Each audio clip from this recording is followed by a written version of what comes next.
voilà, donc je continue. Donc l'étape numéro 2, on va essayer de calculer n-1 par la méthode de cofacteur. Donc étape 2, ici. Calculer n-1. Voilà, donc il faut voir en fait la démarche suivante. Étape numéro 2, il faut dire que tant que n est inversible, donc je calcule n-1. n-1 est égal à... voilà. Donc le n-1 est égal à 1 sur déterminant de n qu'on vient de calculer, fois une matrice M transposée, et M transpose, c'est la transposée de matrice de cofacteur. Et en fait, on va travailler comme ça. Donc, il faut trouver la matrice M est égale, et je vais essayer de vous donner la démarche. Donc, je vais essayer de représenter une matrice d'ordre 3 avec des mineurs sous forme de déterminant d'ordre 2. Donc, je représente 9 mineurs. Voilà. Voilà. Voilà.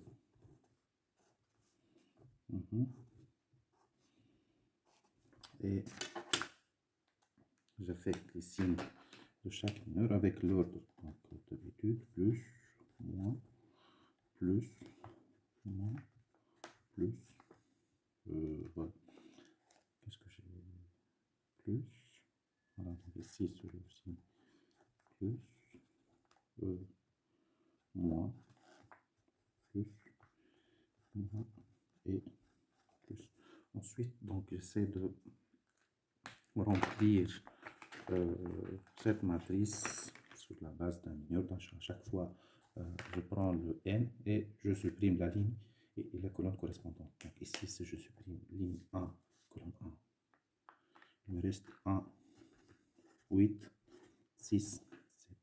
Ensuite, si je supprime, donc voilà, 3, 8, 9, 7. 3, 8, 9, 7. Je continue comme ça. 3, 1, 9, 6. 3, 1, 9, 6. Voilà. 2, 5, 6, 7. 2, 5. Voilà, donc je continue. Voilà. Donc ici, en fait, 4, 5, 9, 7. 4, 5, 9, 7. Ici, donc ça donne quoi? 4, 2, 9, 6. 4, 2, 9, 6. Voilà. 2, 5, 1, 8. 2, 5, 1, 8. 4, 5, 3, 8. 4, 5, 3, 8. Et là, 4, 2, 3, 1. 4, 2, 3, 1.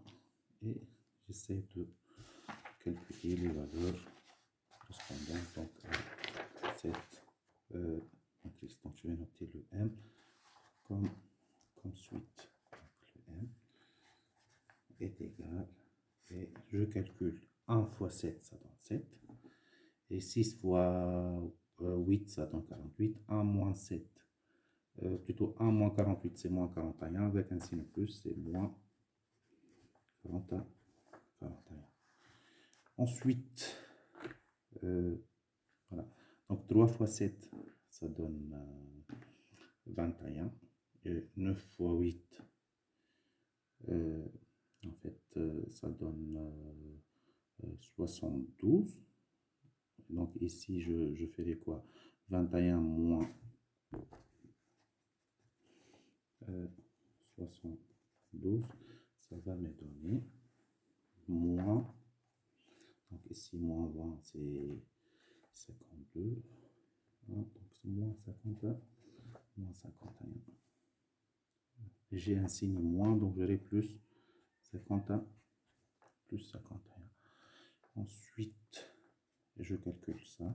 Donc 3 fois 6, ça donne 18. 18 moins 9, ça donne 9, et avec un signe plus, ça reste un 9. Ici, donc 2 fois 7, 2 fois 7, ça donne 14. 14 moins 30.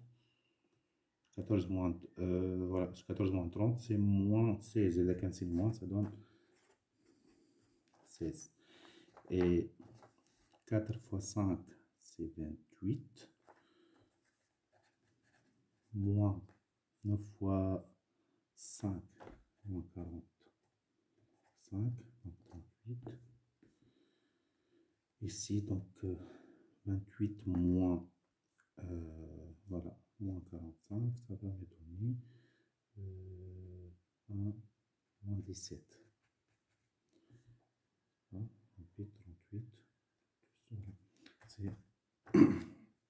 Avec un signe plus, c'est moins 10, moins 17. Ensuite, donc je continue comme ça. 4 fois 6, ça donne 24, moins 18. Ça donne un 6. 24 moins 18, ça donne un 6. Et j'ai un signe moins, donc je note moins 6.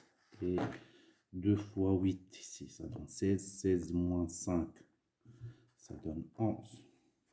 Avec un signe plus, ça reste 11. 4 fois 8, ça donne 32. 32 moins 15. 32, ça donne 17. Voilà.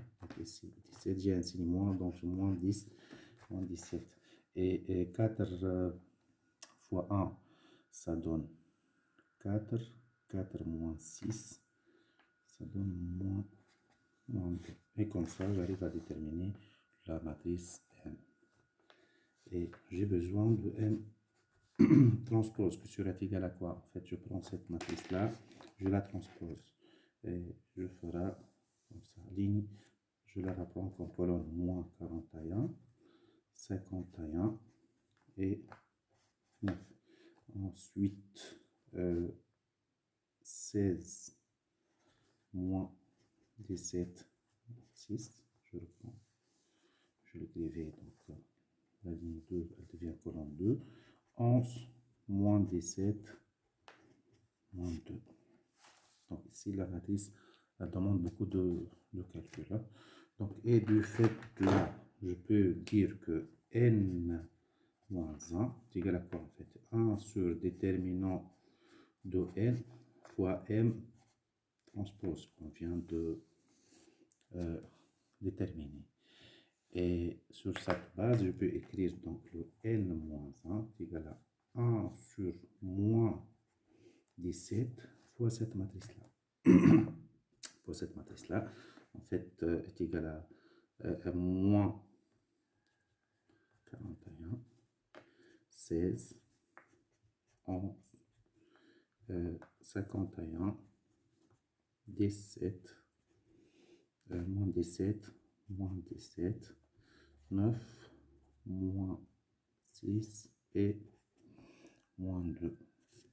Et si en fait j'essaie de me débarrasser de signe moins, donc je renverse tous les signes de, en fait j'aurai 1 sur 17 fois quoi? Sur 17 fois, et je renverse les signes négatifs, ça devient positif, donc je renverse la diagonale, j'aurai 41, 17, 2, ici, donc j'aurai ici 6 et aussi 17, le 11, ça devient moins 11, le 16, ça devient moins 16, et le 9, elle devient moins 9, 51 devient moins 51.